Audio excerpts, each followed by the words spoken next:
Hey everyone, I hope you're doing well. Tom here, and today we're going to figure out if I can beat Pokémon X with only a Furfrou. Furfrou was one of the new Pokémon introduced in Pokémon X and Y, and it had a pretty cool gimmick where you could change its appearance by trimming it. Unfortunately though, Furfrou would lose its trim after 5 days. One of the many time-based gimmicks in Pokémon X and Y, unfortunately. I was actually thinking about doing a full team challenge with each of Furfrou's different trims, but after looking at its stats, it's not that bad. It might be too good for a team challenge, with a base stat total of 473. On top of these stats, Furfrou also has the Fur Coat ability, which doubles its defense stats, making this Pokemon pretty bulky. Looking at its moves, and it's not too bad, it's what I expect from a normal type Pokemon. Mostly normal moves with some dark moves splashed in here and there. Sucker Punch is a good dark type priority move. Looking at the TMs, and we get a good chunk of type variety here. We don't have any good moves to counter fighting types here, so the third gym could give us some trouble. But before we get started, let's go over the rules. I can only use one Furfrou in battle. I cannot use items in battle unless they're held items. And finally, I cannot use glitches. Let's get started. After waking up, I went outside and met up with my friends and got my Furfrou. And it's in one of its trims for some reason. That's kind of weird. I didn't set it that way when setting this up. And I'm not sure how long the trim's going to last since I didn't style her. So I'm going to treat this as a temporary form for now. It's kind of a shame because I was going to name her Lady after Lady and Tramp, but for now I'm naming her Scruffy. I chose to replace Froakie, that way Serena would end up with a Chestnut, a grass fighting type, near the end of the game, which would be the hardest starter for us to fight. After that we had a battle with Shauna. She starts off with a Fennekin, and I just used Tackle repeatedly until she went down. After that I looked at Furfrou's stats. We got a quiet nature, so up special attack and lowered speed. I honestly would have preferred the opposite, but considering we have such good base stats, I can live with it. I made my way through both Route 2 and Santaloon Forest to arrive at Santaloon City, where the first gym is. I took out a roller skater with ease and made my way into the first gym. I was way too cocky going into this fight. I didn't grind that much, and I thought Tackle was going to easily sweep her team. But her Vivillon was able to tank my tackles and take my Furfrou out. I gotta grind. I grinded up to level 12 and learned Headbutt. Let's give this a shot. She starts off with a Surskit, and I just kept using Headbutt until she went down. Vivillon's out next, and she went for a Tackle, and I just kept using Headbutt until she went down as well. And with that, we got the first gym badge. After that, I met up with the professor's assistants, and they gave me the TM for Return. Return is a normal type move with a base power determined by your friendship stat with the Pokemon. The maximum base power of this move is 102. That, with the same type attack bonus and a decent attack stat, means this is a very good move for later on in the game. I'm going to hold off on using it until I really need it because it could make the game way too easy. After that, I met up and had a battle with Professor Sycamore. I forgot to heal up after my battle with the first gym leader, so I'm going into this battle with a bit of a handicap. He starts off with a Bulbasaur, and I go for a Headbutt, flinching him. He goes down to another Headbutt. Squirtle's out next and goes down to a couple Headbutts. Finally is his Charmander. I used my last Headbutt on him, taking him down to about quarter health. I went for Tackle, expecting him to heal up, but he didn't, and Tackle just finished him off. After that, the professor offers me a Kanto starter. Hey look, Bulbasaur's back. I chose Wait, it's a Charmander now? What the heck, Professor? Last time you told me it was a Bulbasaur. Anyways, after that, I deposited the Pokemon. I made my way to the next city and renamed my Furfrou Lady because it had been a day in real time, and she hasn't reverted to her Scruffy form yet. After that, I did some fillery stuff, then made my way to Slosh City and headed to the gym. I ran into a little bit of a snag with the earlier trainers. See, both his Pokemon are bulky rock-type Pokemon, which can resist and tank my normal-type moves. After some grinding though, I was able to stall out his Relicanth with Sand Attack and finish him off with a Headbutt. Alright, cliff time. And it didn't go so well. See, his Amora paralyzes me, and that makes me slower than his Tyrant.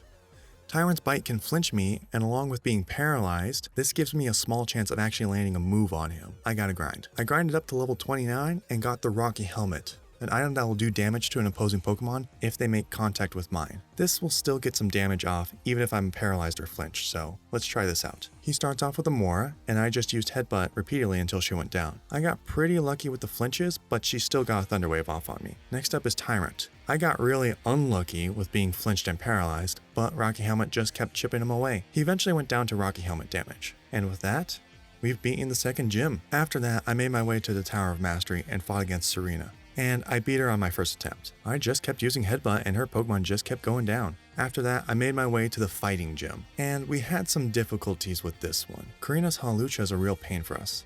He does a lot of damage with his flying press, and he has multiple ways of boosting his attack. I grinded up to level 38 and still ran into issues.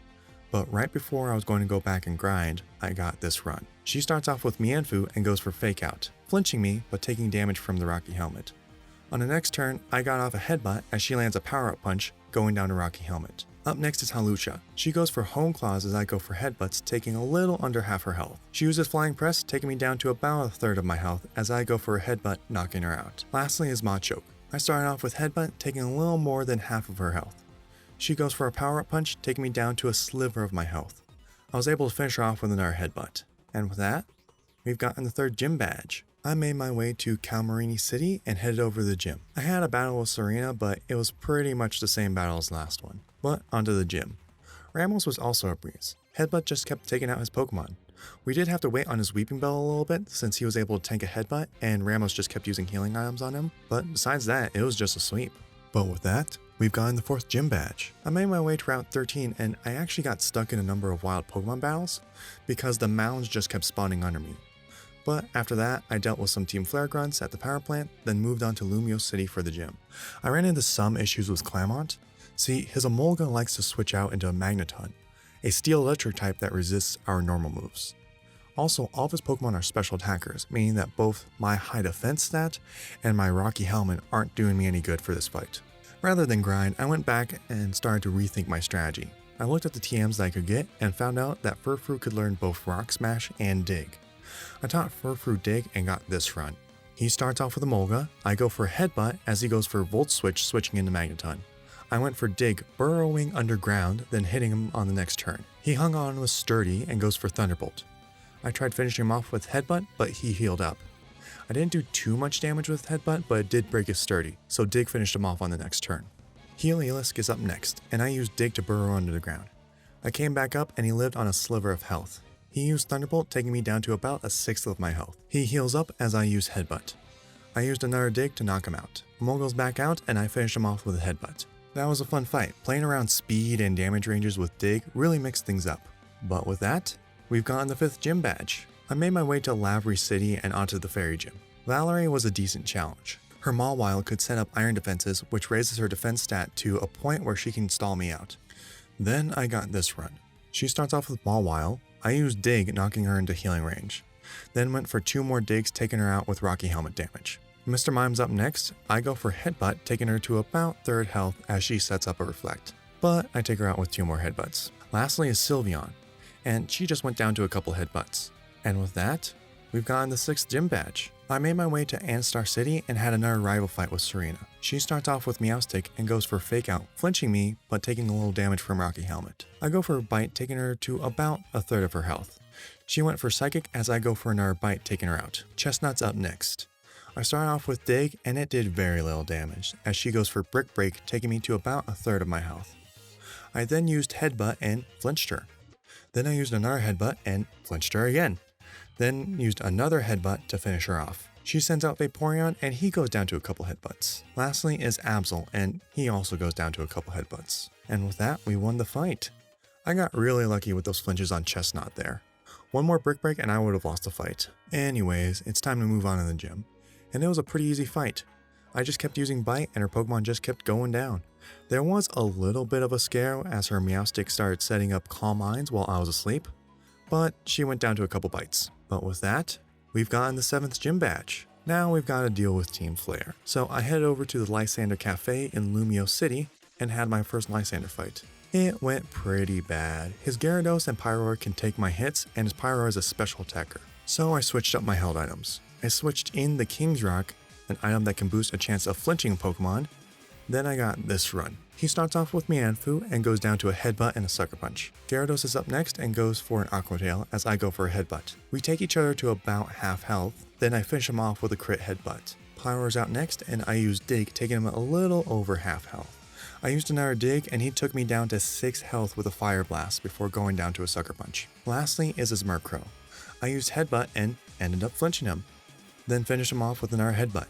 That was a close fight there. Without that flinch on the Murkrow, I don't think we would have won that fight. But moving on now, I made my way through the base, selected the blue button, went over to Geosenge Town, fought Lysander again, made my way through the second Team Flare base, encountered Xerneas, caught Xerneas, and had another fight with Lysander. I purposely lost this first fight so I could deposit Xerneas. For the final Lysander fight, it started off really well, then his Mega Gyarados evolved and everything went downhill from there. I need to rethink my strategy. I realized that Furfrou could learn Grass Knot, which would be super effective against Mega Gyarados, considering it loses its flying type when it Mega Evolves. Alright, time for round 2. He starts off with Meow Shout and goes for an Acrobatics, as I go for a Headbutt, nearly taking him out. Then finish him off with a Sucker Punch.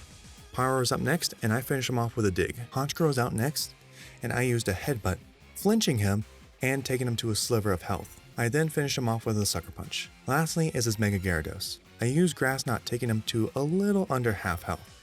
Then finished him off with another Grass Knot. And with that, we finished the evil team. After that, I made my way to the next city and had a fight with Professor Sycamore, and he was pretty easy. His Venusaur went down to 2 Headbutts, his Blastoise went down to 2 Grass Knots, and his Charizard went down to 2 Headbutts. After that, I faced off against Shauna, then Tierno tried to battle against me, then Trevor healed me up for our fight. All of them were pretty easy, so let's move on. Alright, 8th gym time, and this one was pretty tricky. Before going in, I replaced Dig with Rock Smash, because Rock Smash is super effective against ice types. I ran into 2 issues with this fight. The first one is that his Abomasnow has Snow Warning to bring in the Hail. Hail will do damage to non-ice type Pokemon at the end of the turn.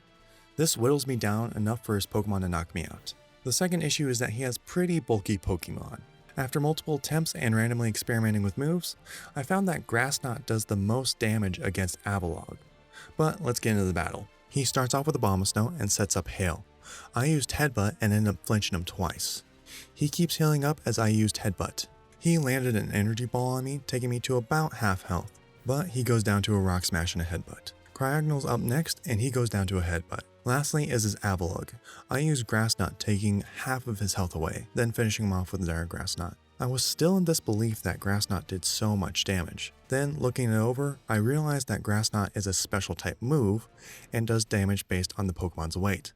That makes a lot more sense considering Avalog is a heavy Pokemon and has a terrible special defense stat. But with that, we've gotten the 8th gym badge and can move on to Victory Road for our last rival battle. This fight went okay. We still couldn't beat her like this though. Her Chestnut is a real issue with Brick Break, so I swapped out the King's Rock for Rocky Helmet. She starts off with her Meowstic and goes down to 2 Headbutts. Chestnut's out next and uses Brick Break, taking about a third of my health away. I used Headbutt and got a flinch on him. I was able to finish him off with another Headbutt. Vaporeon's out next and I was able to take him out with 2 Headbutts. Alteria's up next and I used 2 Headbutts and got 2 flinches off on him. I finished her off with a Sucker Punch. Lastly is her Absol. I used Headbutt and finished her off with a Sucker Punch, winning the fight. After that, I made my way to the Elite Four. I started off with Wikstrom because I thought he would be the toughest Elite Four member for us to face.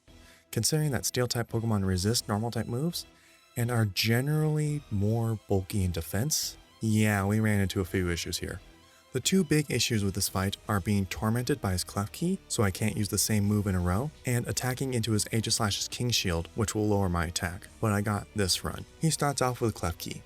I used Dig, dodging both a Flash Cannon and a Torment. On top of that, I got a crit on the Dig, taking the Klefki out. Up next is Aegislash. I wasn't sure if he would use King Shield or attack, so I used Sucker Punch. He ended up using King Shield, so my move failed, but I didn't get the attack debuff. I used another Sucker Punch, taking about half his health away, as he went for Sacred Sword. I knew he would King Shield this turn, so I went for a Dig and took him out on the next turn. Probopass is up next, and I went for Grass Knot, taking about half his health away, and breaking his Sturdy. Then used Dig to finish him off. Lastly is a Scizor. I went for Dig, dodging an X-Scissor from him, and took him to about half his health on the next turn. I used another Dig and just barely missed the kill, but he takes himself out with Rocky Helmet damage. That was a fun fight. I liked playing mind games with his Aegislash and his King Shield, and also playing around his Klefki. But with that, we've beaten the first Elite Four member. I then moved on to Drasna, and this one was a doozy. Her battle was unfortunately luck dependent.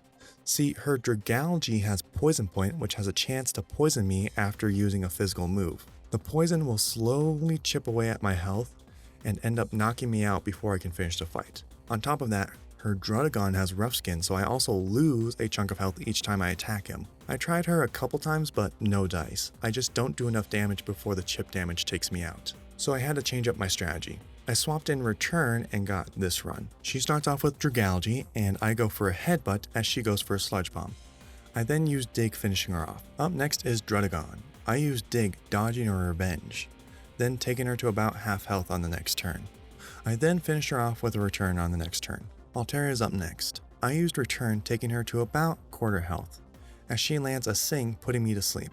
I eventually break out of sleep and take her out with a Return. Lastly is Noivern, and he goes down to 2 returns. That was a pretty close fight at the end, but with that, we've beaten the second Elite Four member. Next up is Siebold, and before the battle, I swapped Grassnot back in. I had a feeling it'd be useful against a Water-type Elite Four member. He starts off with Clawitzer. I go for a Headbutt as he goes for an Aura Sphere, and we both ended up at half health at the end of the turn. I go for another Headbutt, landing a crit, taking him out. Barbaricle's out next, and he goes down to a Grass Knot. Next up is Gyarados, and his Intimidate ability goes off, lowering my attack stat. I used Headbutt and flinched him, but it's not doing a lot of damage. I switched over to using Grass Knot as he starts setting up Dragon Dances, but he goes down to another Grass Knot. Lastly is a Starmie. I started off with Sucker Punch, but it fails because he went for Light Screen, but he goes down to 2 more Sucker Punches. And with that, we've beaten the third Elite Four member. Lastly is Malva. She wasn't too difficult. I did swap in Return again for the extra damage. Her Torkoal was just too bulky for my Headbutt to do enough damage. She starts off with Pyroar. I go for a Dig, dodging a Noble Roar. Dig takes her to about quarter health next turn. At this point of the battle, she started healing up, and I just kept using Return until she eventually ran out of healing items and went down to a Return. Up next is Talonflame. I used Return and took about half of her health away. She goes for a Brave Bird, taking me down to about half health as well, but takes herself out with recoil damage and Rocky Helmet damage. Torkoal's out next, and he goes down to 2 returns. Finally is her Chandelure. I started off with a Dig, dodging a Confuse Ray. Dig took her to a little under quarter health, but I got burned in the process. On top of that, she landed a Confuse Ray on me. I used Sucker Punch and was able to get around her confusion, knocking her out. And with that, we've beaten the last Elite Four member. Lastly is the champion battle. I didn't think Headbutt was cutting it anymore after looking at my previous battles, so I replaced it with Grass Knot. But onto the champion. She starts off with a Hawlucha and goes down to a Return. Next up is Goodra, and I went for another Return as she missed a Focus Blast. Another Return took her out though. Tyrantrum's up next, and I go for a Grass Knot, taking a little over half his health. He goes for a Head Smash, which ends up taking himself out from recoil and Rocky Helmet damage. Next up is Aurorus, and he sets up a Reflect as I take him down with 2 Grass Knots. Gourgeist is out next. I started off with Sucker Punch, but failed because she used Trick or Treat on me. I used a couple more Sucker Punches for the knockout, but took a lot of damage in the process from her Seed Bombs. I'm down to about a third of my health now. Lastly is Mega Gardevoir. I used Return, taking her down to a sliver of health. She Mega Evolves and goes for Moonblast, taking me down to 1 health. She heals up, and I go for another Return. We get stuck in this cycle for a little bit until one of my returns just finishes her off. That was a close battle at the end, but it was pretty hype living on 1 health though. But with that, we've beaten the champion fight, and beaten Pokémon X with only a Furfrou. The AC fight at the end was a breeze, but that was a fun run. It was a very smooth run. There was no one battle that we got too hung up on. And I'm glad I didn't have to use Return until the very end, but honestly, I might have been able to get around the Elite Four with just more grinding, but Return kind of just made up the damage difference there. It's still weird that our Furfrou didn't revert to its scruffy form, but hey, I was able to keep the nickname. I checked a few days after recording and it reverted. I guess I got the full 5 days on that trim. But thanks for watching. Leave a like if you liked the video, subscribe to see more, and I'll see you around. Take care.